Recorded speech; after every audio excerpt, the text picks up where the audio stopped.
4 de octubre de 1967 en Nueva Escocia ocurrió algo inusual. Cientos de personas fueron testigos de un extraño objeto que cayó en las aguas del puerto de Shag Harbor. Este caso, al igual que muchos otros, pertenece a la categoría de fenómenos inexplicables, cuyo origen sigue siendo un misterio para la mayoría. El objeto brillaba con luces intensas y descendía lentamente hacia el agua, atrayendo la atención de todos a su alrededor. Esa noche, el cielo sobre la provincia canadiense estaba frío y ventoso, pero las estrellas brillaban intensamente, creando un contraste con los inusuales destellos que pronto se conocieron como la Noche de los OVNIs.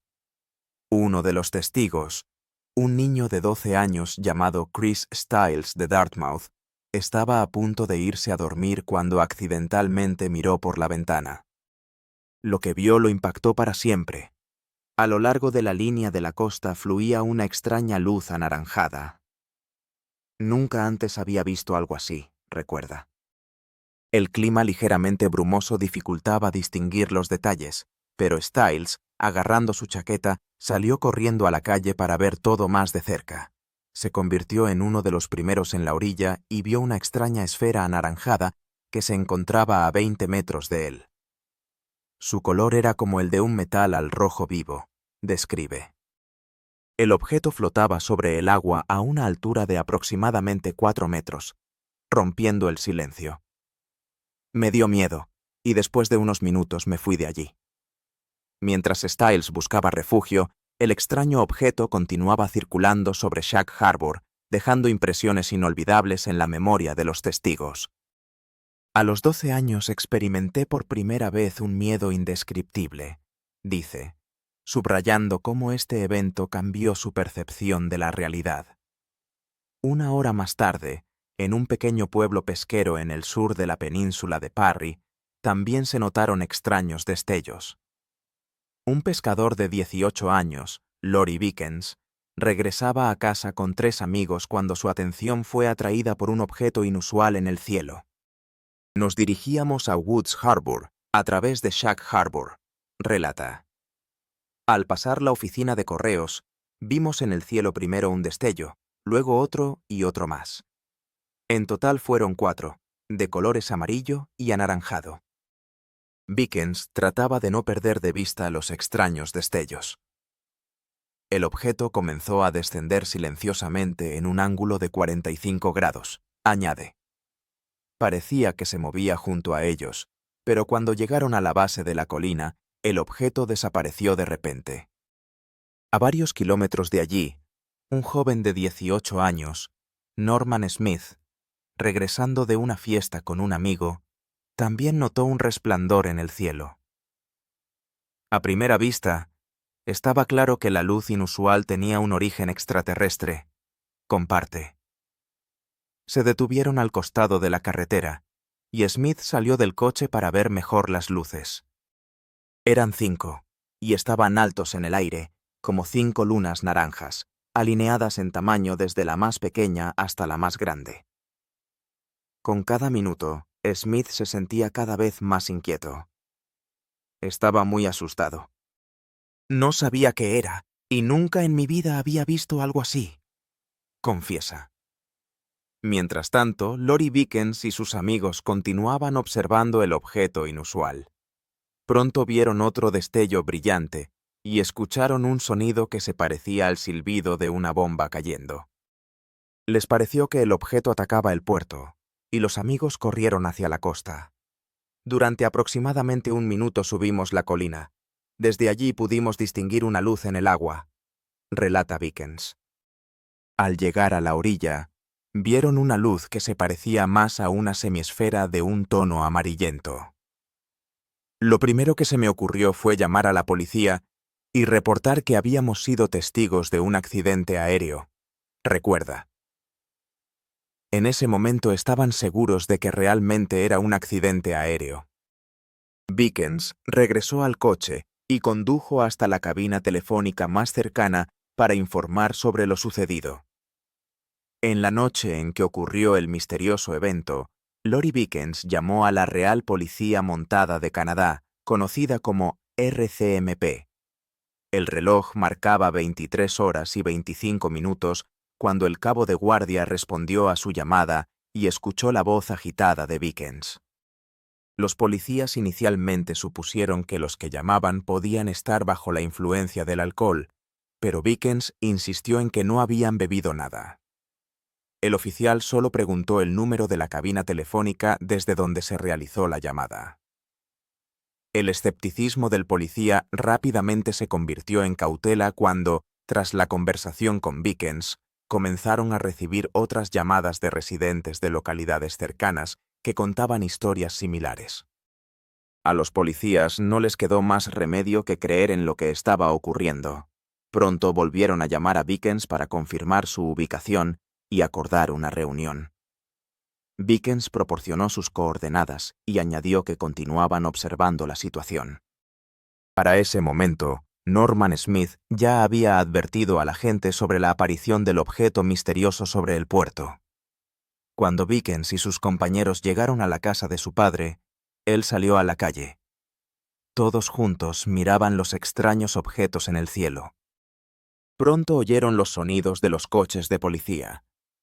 Smith se dirigió tras el coche de policía hacia el estacionamiento en la costa, donde ya se había reunido una multitud de residentes locales. En el lugar había alrededor de 16 personas, incluidos los policías, que miraban un rayo de luz que descendía hacia la superficie del agua.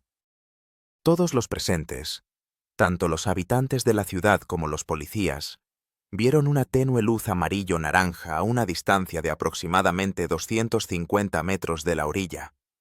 Alrededor reinaba una oscuridad total, y el único elemento discernible era la luz sobre el agua. Observaron este fenómeno durante unos 10 minutos, subiendo a la cima de una colina para verlo mejor. Todos creían que eran testigos de un accidente aéreo. A las 23:38, uno de los policías llamó a Halifax, al Servicio Central de Rescate, para organizar una operación de búsqueda y rescate. Los policías también se comunicaron con el puesto de la Guardia Costera más cercano, y los guardas de los faros dieron la alarma. Esa noche, uno de los encargados del faro recibió un mensaje sobre la búsqueda de un objeto que había caído en el puerto. Mientras tanto, los policías comenzaron su propia investigación. En las embarcaciones de los pescadores locales se dirigieron al lugar del presunto accidente, y los habitantes del pueblo participaron activamente en la búsqueda. Uno de ellos se acercó a la casa de Beacons, y su esposo, al asomarse por la puerta, vio a un policía. Se les informó que algún objeto había caído al agua en el puerto, y que probablemente era un avión. El policía necesitaba urgentemente su bote, y estaba apurado. Más tarde, al regresar a casa, Beacons se encontró con un pescador local que dijo emocionado que debían ayudar a encontrar a los sobrevivientes del accidente aéreo. Beacons no pudo negarse y junto con el pescador se dirigió al lugar del incidente. Se apresuraron al muelle, se subieron a los botes disponibles y comenzaron a remar lo más rápido posible para salvar a alguien. Para ese momento, ya era alrededor de la medianoche. 2 botes de pesca desaparecieron rápidamente en la oscuridad, mientras que sobre la superficie del agua se deslizaban los rayos de los focos de rescate. Las búsquedas comenzaron, y buscaron meticulosamente los restos en la superficie, pero no encontraron nada. Las personas en los botes estaban en un estado de desánimo, preparándose para ver los restos del avión y cuerpos flotantes, pero en su lugar descubrieron algo sorprendente. Una espuma de jabón naranja que formaba una larga franja en la superficie del agua. No había duda de que la aparición de esta misteriosa espuma estaba relacionada con el objeto que había caído al agua. Norman Smith intentó tomar muestras de esta sustancia para su análisis. Haciendo un círculo, el bote volvió a entrar en la espuma y encontró un pequeño recipiente que cuidadosamente sumergió en el agua, directamente en la espuma. Cuando levantó el recipiente, descubrió que estaba vacío.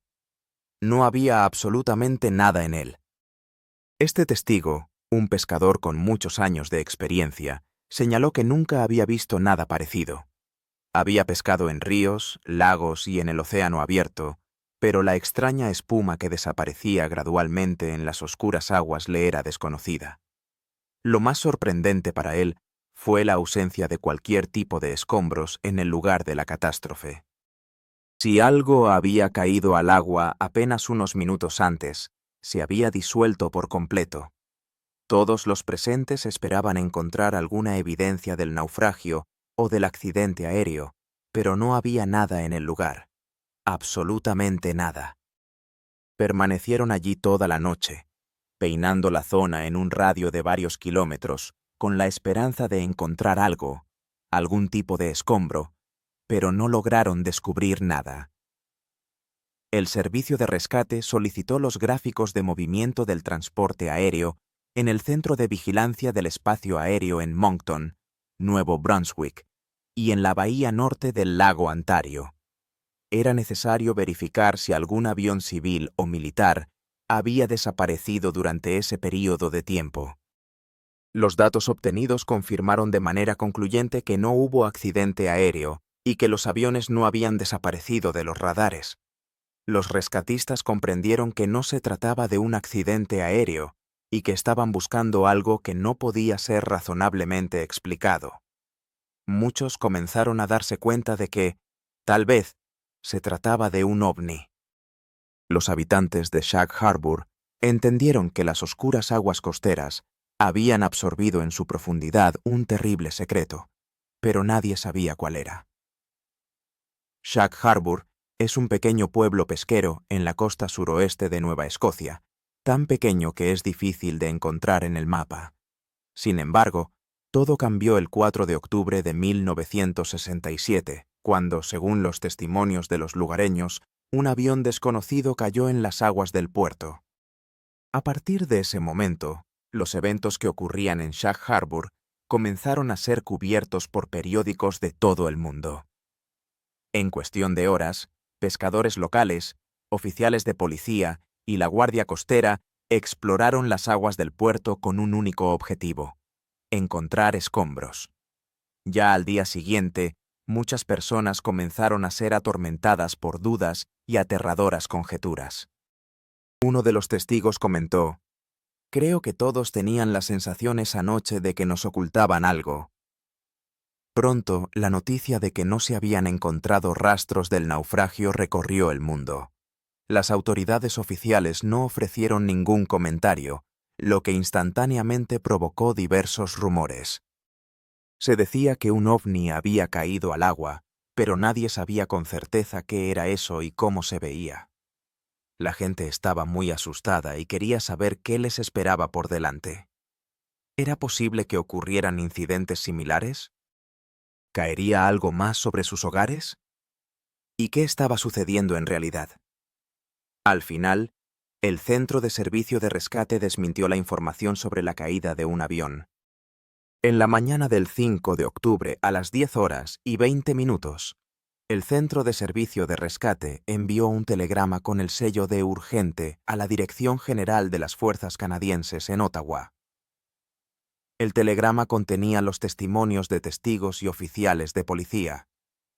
El fenómeno en Shag Harbour fue denominado objeto oscuro, pero lo más importante fue que se le asignó la definición de ovni. Cabe destacar que los primeros términos de ovni no fueron utilizados por los testigos del accidente, sino por las autoridades que llevaban a cabo la investigación. Para la tarde del 5 de octubre, los militares comenzaron a ocuparse del incidente en el puerto.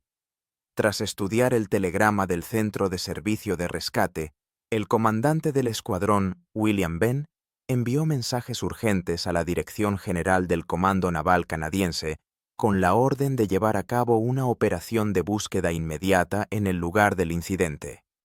Si el misterioso objeto oscuro no se encontraba en la superficie, un equipo de buzos debía unirse a la búsqueda, quienes podrían encontrar algo. El Comando Naval envió un grupo de buzos de la Marina desde Halifax. El 6 de octubre comenzaron la búsqueda, sumergiéndose desde la cubierta de un patrullero.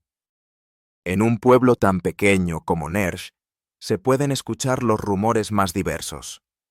Pero cuando aparecen los militares con buzos y con la llegada de los mismos, cuando la gente ve que se están llevando a cabo búsquedas, entienden que la situación es seria. Los buzos exploraron un área de 3 kilómetros cuadrados. Primero, el grupo de búsqueda rodeó el lugar del incidente, luego lo marcó con boyas y comenzó la operación. Sin embargo, sus esfuerzos no tuvieron éxito. La inspección mostró solo una cantidad increíble de plancton en el agua. Las búsquedas se llevaron a cabo de manera formal, utilizando linternas manuales parpadeantes comunes que no permitían acercarse al lugar donde buceaban los buzos. Mientras exploraban las profundidades, el pequeño pueblo pesquero se convirtió en el epicentro de la atención general. El 7 de octubre, las cámaras de la televisión canadiense capturaron a los buzos durante sus inmersiones. Este tema ocupó un lugar central en los noticieros. Las publicaciones periódicas canadienses recibieron información fragmentaria sobre el extraño incidente. Entre ellas estaba el periódico Chronicle Herald, con el que colaboraba el periodista Ray McLeod. Esa noche estaba trabajando cuando el editor en jefe lo llamó y le informó sobre el incidente en el puerto. El editor señaló que había muchos testigos, incluidos policías, y que McLeod debía averiguar qué había caído al agua. Era una tarea seria, y él se dispuso a cumplirla. Sin embargo, cuando McLeod intentó averiguar los detalles, nadie pudo proporcionarle ninguna información. No escuchó nada concreto de las autoridades oficiales. Ni la policía canadiense ni el servicio de búsqueda y rescate sabían qué exactamente había caído en las aguas de Shek Harbor. Esa noche no se registró ningún accidente, lo que se convirtió en un verdadero misterio. La falta de información avivó la curiosidad de McLeod y decidió llevar a cabo su propia investigación. Como él mismo dice, cualquier escolar te dirá que la incertidumbre estimula la imaginación. Era especialmente sorprendente cuando las fuerzas del orden afirmaban que ni siquiera podían suponer qué podría haber sido. Fue entonces cuando McLeod recurrió a los servicios de un informante militar. El informante lo dirigió a Ottawa, al comandante de escuadrones William Benn, quien estaba llevando a cabo investigaciones sobre casos de ovnis en su división de aviación militar. Lo que McLeod descubrió sobre Shek Harbor fue una sorpresa para él. William Benn le informó sobre varios casos de contactos con ovnis que tenían confirmaciones reales. Su relato fue publicado en un periódico, lo que se convirtió en una sensación. El 7 de octubre de 1967, el material preparado por McLeod fue impreso en la primera página del periódico ultraconservador Crónica de Gerrid. Cuando vio su artículo pensó, «Dios, ¿qué he hecho?». No esperaba que el titular fuera tan impactante. El título del artículo fue impreso en letras enormes y echó más leña al fuego. Los rumores comenzaron a circular nuevamente por la ciudad. El artículo de McLeod fue discutido en todos los rincones de Canadá, pero más que nada, interesó a los habitantes de Shek Harbor, donde continuaban las búsquedas del objeto no identificado. El 7 de octubre, el Comando Naval envió a otros 3 buzos al lugar de la caída. Las búsquedas continuaron, y los habitantes de la ciudad esperaban respuestas que nunca llegaron. McLeod cree que los resultados de la investigación fueron cuidadosamente ocultados. No nos informaron de nada. Algunos representantes oficiales incluso dijeron que se les prohibió discutir este tema, recuerda. Los habitantes esperaban que pronto les dijeran que realmente había sido un accidente aéreo y que el avión había sido encontrado en el fondo del océano. Pero nada de eso ocurrió. El 8 de octubre, los militares finalizaron su operación. Las fuentes oficiales informaron que las búsquedas de 3 días no habían dado ningún resultado. 5 días después del accidente, Los habitantes de la ciudad seguían en la ignorancia. Sin embargo, el final de la investigación en Sheck Harbor era solo el comienzo de un asunto que se volvía cada vez más enrevesado. Octubre de 1967. Decenas de personas se convirtieron en testigos de la caída de un objeto desconocido en las aguas del puerto de Sheck Harbor, en la costa sur de Nueva Escocia, en Canadá. Los pescadores locales peinaron la línea costera, tratando de descubrir los restos en la superficie del agua, mientras que los buzos de la Marina Real investigaban el fondo. De repente, las búsquedas se detuvieron. Existía la sensación de que se estaba ocultando algo a la gente. Muchos lo sintieron. Gastar tanto tiempo y esfuerzo en un viaje y no recibir ninguna explicación parecía muy extraño. No había respuestas, y una nueva ola de rumores se propagó con una rapidez extraordinaria. Se decía que, tal vez, realmente habían encontrado algo. Entre los buzos locales, uno confesó que habían sacado algo del fondo. Una cosa misteriosa, sobre la cual nadie podía decir con certeza qué era. Circulaban los rumores más increíbles, y eso era típico cuando no se dice toda la verdad. Comenzaba la especulación. Durante la década de 1960, los rumores sobre la aparición de ovnis y objetos desconocidos similares se consideraban un efecto secundario de la Guerra Fría. En ese período, los enfrentamientos nucleares entre los Estados Unidos y la Unión Soviética alcanzaron su punto máximo. Las dos superpotencias se acusaban mutuamente de probar las armas más avanzadas y se llevaban a cabo operaciones secretas en el norte del Atlántico. Todos estos hechos intensificaban la atmósfera y aumentaban el interés por el extraño incidente que ocurrió solo unos años después de la crisis de los misiles en Cuba. Esto solo avivó el interés, y la gente comenzó a proponer diversas teorías. Quizás un aparato estadounidense secreto cayó al agua, un avión o un satélite, o tal vez era un aparato ruso. El periodista Ray McLeod intentaba llegar a la verdad. Durante un tiempo, sus artículos aparecieron en las portadas del respetable periódico Chronicle Herald. Sin embargo, sus esfuerzos por arrojar luz sobre esta historia traían resultados inesperados y desalentadores. McLeod tenía información importante para el editor del periódico, pero éste le aconsejó no profundizar en la historia, ya que debía ser manejada por alguno de los reporteros que llevaban tiempo trabajando en ese tema. A ellos les resultaba más fácil establecer contactos, ya que querían investigar a fondo el incidente. Al final, el caso fue asignado a David Bentley. McLeod sabía que Bentley se había reunido con científicos para recopilar información que refutara los hechos sobre la aparición de ovnis. Solo se dirigía a aquellos científicos que despreciaban los llamados ovnis y negaban la posibilidad misma de su existencia. El principal aliado de Bentley era el astrónomo sacerdote Michael Burke Gaffney, quien, siendo jesuita, era escéptico respecto a tales fenómenos. Él tenía su propio punto de vista y siempre trataba de calmar las pasiones humanas en torno a los objetos no identificados. Unas semanas después del inusual incidente, Michael Burke Gaffney llevó a cabo una discusión pública sobre los eventos en Sheck Harbor, intentando tranquilizar a la gente. Explicó que 94% de los llamados ovnis son fenómenos naturales ordinarios, como meteoritos.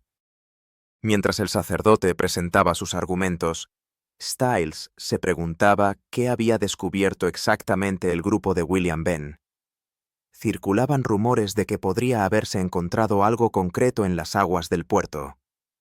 Stiles le preguntó a Bentley por qué no iba a Ottawa a ver al comandante de escuadrones William Benn, a lo que Bentley respondió que tal persona no existía, y que tampoco había un escuadrón similar en Ottawa. Le aconsejó a Stiles que se olvidara de esa historia. ¿Acaso el Chronicle Herald estaba bajo presión de las autoridades canadienses? McLeod comprendió que esta historia nunca llegaría a los periódicos, Era difícil aceptar que no podía utilizar sus conexiones y contactos para llevar la verdad a la gente. Después de todo, tenían derecho a saber qué había sucedido allí. El periodista se sentía impotente al no poder hacerlo. Pronto, representantes de la televisión canadiense cruzaron la frontera de su país y se dirigieron a la Universidad de Colorado para ver al conocido físico Edward Condon. Condon y su grupo estaban realizando un trabajo de investigación para la Fuerza Aérea de los Estados Unidos bajo un contrato de $500,000. Los científicos tenían la tarea de proporcionar una evaluación independiente del fenómeno OVNI.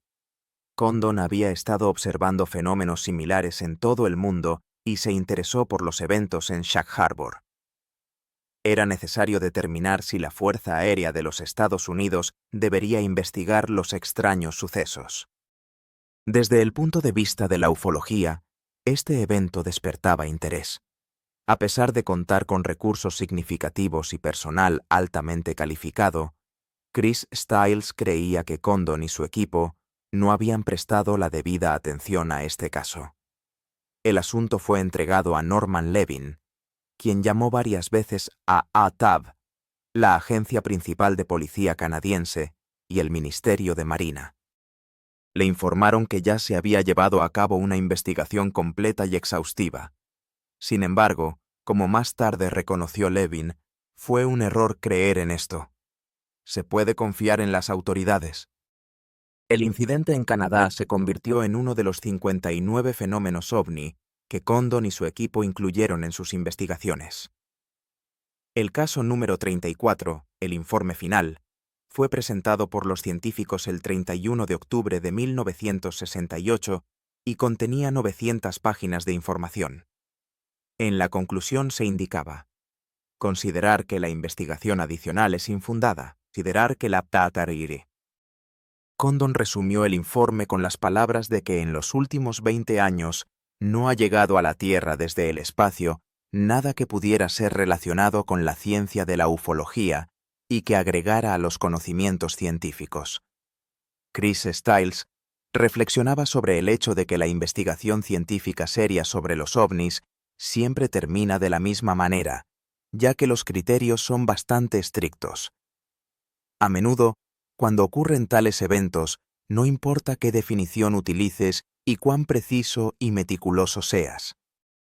Al final, de todos modos, no se creerá. Eso fue precisamente lo que ocurrió con la historia en Shag Harbor, donde nadie insistió en respuestas. Así, el caso en el puerto canadiense se convirtió en otro misterio sin resolver. Las noticias sobre este incidente gradualmente se desplazaron de las primeras páginas a las últimas. Un mes después, ya se había olvidado lo sucedido. La gente continuaba con sus quehaceres diarios, comía sándwiches e iba a trabajar. Sin embargo, 25 años después, la investigación del incidente en Shag Harbor tomó un nuevo giro. Gracias a varios descubrimientos sensacionales, quedó claro que aún era pronto para cerrar el caso. En octubre de 1967, más de una docena de personas fueron testigos de la caída de un ovni en las aguas de Shag Harbor. Incluso después de 25 años, muchas preguntas sobre este caso permanecían sin respuesta. Fue un evento completamente extraordinario. Algún objeto aterrizó del cielo en el agua, pero qué era exactamente seguía siendo un misterio. Uno de los testigos de aquella noche, Chris Stiles, aún no puede olvidar lo que vio sobre el puerto. Notó el ovni desde la ventana de su casa. Más tarde, en 1992, Chris vio un programa de televisión que cambió su vida. Recordó los eventos en Shag Harbor, ya que en ese momento nadie negaba que se trataba de un verdadero ovni, incluidos los funcionarios. Para entonces, casi había olvidado lo que había visto en su infancia, pero decidió llevar a cabo su propia investigación. Stiles solicitó documentos relacionados con este caso del Archivo Nacional Canadiense y del Departamento de Seguridad Nacional. Después de unas semanas, los documentos llegaron a la Biblioteca Principal de Halifax en forma de microfilmes. comenzó un arduo trabajo. Al revisar documento por documento, Stiles se dio cuenta de que los burócratas que los redactaron no habían dejado nada fuera. Los microfilmes contenían información sobre la aparición de ovnis en Canadá desde 1965 hasta 1981. Era como buscar una aguja en un pajar. Durante varias semanas, Chris estudió los microfilmes y en uno de los documentos oficiales se dio cuenta claramente de que tenía ante sí una carta importante con una historia. La inscripción NLO la encontró 3 veces en 3 sobres, todos ellos relacionados con el incidente en Shag Harbor. Stiles comprendió que tenía ante sí documentos únicos. ¿Acaso había tropezado con algo que el gobierno de Canadá había ocultado meticulosamente? Chris Stiles se dio cuenta de que necesitaba ayuda. Se puso en contacto con su colega Don Lejeune y juntos comenzaron a investigar los eventos ocurridos en Shag Harbor. Durante 1 año o 1 año y medio, Stiles recopiló materiales y buscó testigos, sumergiéndose en este tema con entusiasmo. Al final, involucró en la investigación a mí, y no pude negarme. Un estudio minucioso de los documentos desclasificados permitió reconstruir los detalles de aquella noche, el 4 de octubre de 1967, y recordar todo hasta el más mínimo detalle. Estos documentos me impresionaron enormemente, literalmente me dejaron sin aliento. Al revisarlos, Stiles comprendió que los militares canadienses sabían mucho más de lo que decían. Le sorprendió que los militares aceptaran con calma el hecho de buscar un objeto de origen extraterrestre. Esto podría considerarse una confirmación oficial de la existencia de NLO. Stiles descubrió que eventos similares no solo ocurrían en Shag Harbor. Se habían recopilado testimonios de testigos de diferentes rincones de Nueva Escocia. De manera inesperada, se topó con un informe que podía considerarse una fuente confiable. Se titulaba Prueba de pilotos de aviación civil. Esa noche, a las 19:15, 2 pilotos de Canadian Airlines, el capitán Pierre Charbonneau y el primer piloto Robert Ralph, volaban en el vuelo número 305 a una altitud de 5 kilómetros sobre la parte sureste de Quebec. Vieron en la ventana izquierda de la cabina un objeto que los sorprendió por su apariencia. Era un objeto alargado y colorido, similar a una cometa, que flotaba justo por encima del avión, cerca de su ala izquierda. Los experimentados pilotos estaban perplejos al observar cómo el extraño objeto se mantenía en el aire, y luego vieron varios destellos. Según sus testimonios, cuando comenzaron a tomar alguna acción, el NLO desaparecía entre las nubes. Después de algunas vacilaciones, los pilotos decidieron hacer un informe oficial sobre el extraño incidente. Para un piloto de aviación civil, esto no era fácil. Podía enfrentarse a las burlas de sus colegas y a problemas con la dirección, lo que podría convertirlo en objeto de burla. Continuando sus búsquedas, Stiles se topó con una fuente de información inesperada. En la Universidad de St. Mary, en Halifax, encontró documentos recopilados por el sacerdote Borg Hafni, quien era escéptico respecto a Kenelo y públicamente desmentía su aparición en Shag Harbor. Tuvo suerte de que esos documentos secretos estuvieran allí, ya que no hubo menciones de ellos ni en el Archivo Nacional ni en la Policía Canadiense.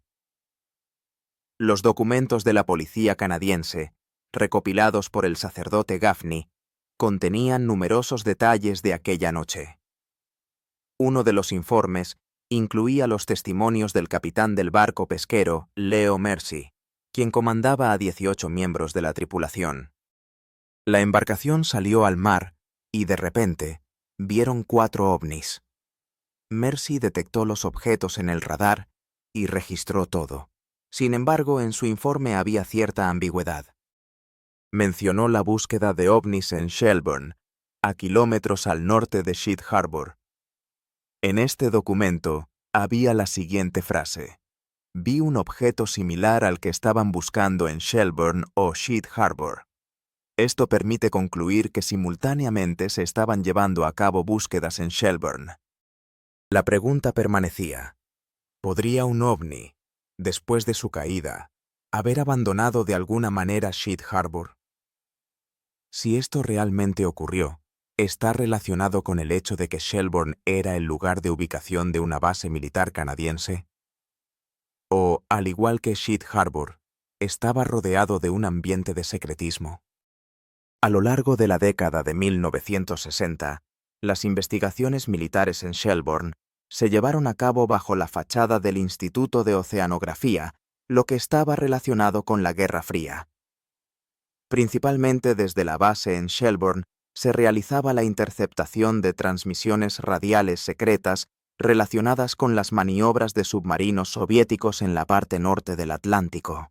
La grabación de los sonidos del motor se realizaba utilizando computadoras modernas para la época, lo que permitía registrar datos importantes. Esto se hacía en preparación para posibles conflictos que pudieran surgir en esos tiempos. Existía la pregunta: ¿podrían las autoridades canadienses, utilizando las capacidades técnicas de un submarino, determinar la ubicación del ovni hundido? Paralelamente, surgieron rumores sobre si la Fuerza Aérea de los Estados Unidos estaba llevando a cabo búsquedas secretas en Shelburne, mientras la atención del público estaba centrada en los eventos en Sheet Harbor. Chris Stiles, continuando su investigación, decidió encontrar y entrevistar a los buzos que exploraron las profundidades de Sheet Harbor. El 4 de octubre de 1967 fue testigo de un extraño fenómeno en el cielo sobre Nueva Escocia y, después de eso, intentó averiguar qué había sucedido exactamente. Stiles estudió documentos gubernamentales desclasificados que hablaban de la búsqueda de un ovni, supuestamente caído en las aguas de Sheet Harbor. Las autoridades oficiales afirmaron que no encontraron nada en el lugar del accidente, pero Stiles tenía razones para creer que los buzos podrían revelar algunos secretos. No todos se mostraron dispuestos a hablar con él, pero aquellos que se atrevieron compartieron información interesante que difería de las declaraciones oficiales de los medios de comunicación. El 9 de abril de 1993, uno de los buzos accedió a dar una entrevista bajo la condición de total anonimato. Choqueó a Stiles al informar que realmente habían descubierto algo bajo el agua, pero no en Shag Harbor. Según sus palabras, las búsquedas se habían trasladado a Shag Harbor y sabían que el objeto se encontraba en el fondo, a 40 kilómetros de la base militar en Shelburne. Posiblemente, el ovni evitaba el encuentro con los humanos, moviéndose bajo el agua a lo largo de la costa de Nueva Escocia. Si esto era cierto, significaba que los militares canadienses estaban llevando a cabo búsquedas secretas en Shelburne y ocultaban esto al público. El buzo puso a Stiles en un aprieto al informar que esta historia lo había inquietado. Tenía en sus manos documentos gubernamentales secretos, pero en ellos no se mencionaba nada sobre tales búsquedas. Stiles intentaba entender si las búsquedas de los militares en Shag Harbor eran solo un truco para desviar la atención de las verdaderas búsquedas.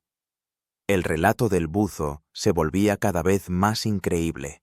Cuando los buzos llegaron al lugar, se sumergieron en el agua sobre el objeto supuesto y lo vieron, además de descubrir otro objeto que, según ellos, estaba ayudando al primero.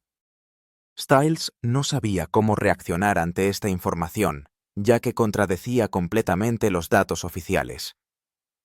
El buzo informó que los barcos de la Fuerza Aérea de los Estados Unidos y los barcos canadienses habían anclado sobre los objetos y estaban rastreando cada uno de sus movimientos. Cuando él y su compañero se sumergieron en el agua, vieron seres vivos rodeando el objeto caído. Sin embargo, el relato del buzo canadiense no terminó ahí. Informó que la Fuerza Aérea de los Estados Unidos había estado estudiando los objetos durante 7 días, pero la operación se detuvo repentinamente debido a la aparición de un submarino soviético que cruzó las aguas territoriales canadienses. En esta situación crítica, Los barcos tuvieron que salir a interceptar el submarino. Después de un tiempo, ambos ovnis comenzaron a moverse hacia la bahía de Maine, emergieron a la superficie y se fueron volando, frustrando así la operación de captura. Surgió la pregunta: ¿hay más testigos que puedan confirmar esta fantástica historia del buzo? ¿Alguien había visto estos misteriosos objetos que aparecían sobre Shelburne? El 11 de octubre, exactamente una semana después de los eventos en Sag Harbor, las personas volvieron a notar una extraña luz en el cielo. Fue vista por una familia que vivía a 55 kilómetros de Shelburne. A esa misma hora, ellos observaban lo que se conoce como el Lochlan Cameron y vieron cómo dos objetos luminosos se elevaron en el cielo sobre Sag Harbor y desaparecieron en la distancia. Este testimonio coincidió completamente con el relato del buzo, y ignorarlo es imposible. La pregunta permanece: ¿tenía razón el buzo? ¿Un nave espacial extraterrestre realmente se estrelló y cayó en las aguas del puerto, o existe otra explicación? El exvigilante Meika comparte su experiencia. En el segundo día encontré un objeto en forma de cilindro. Me di cuenta de que era un cilindro inusual. Nunca había visto algo así antes. Él describe que el tamaño del cilindro era aproximadamente de 80 centímetros de largo y alrededor de 150 de diámetro. Una parte del cilindro estaba quemada y de él salían cables. Y olían. Odiablemente olían. El vigilante Banks notificó al Departamento de Transporte canadiense sobre su hallazgo: un extraño cilindro en la costa rocosa de la isla Bon Portage. En el departamento le aconsejaron que tuviera cuidado, empaquetara el objeto y lo entregara para su inspección a un oficial en el muelle. Debió ser que este objeto era muy necesario para ellos, pues enviaron a un oficial en avión desde Virginia. Añade él. Sin embargo, ¿qué había de tan inusual dentro del cilindro? A pesar de que trabajaba para el gobierno federal, la respuesta a esta pregunta seguía siendo un misterio para él.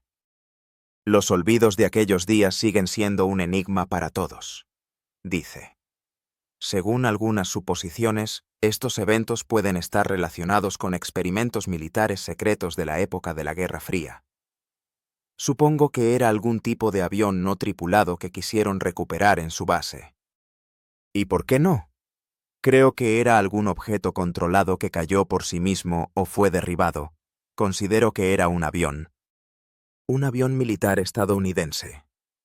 Sin embargo, sus oponentes afirman que un objeto capaz de funcionar tanto sobre como bajo el agua solo puede ser de origen extraterrestre.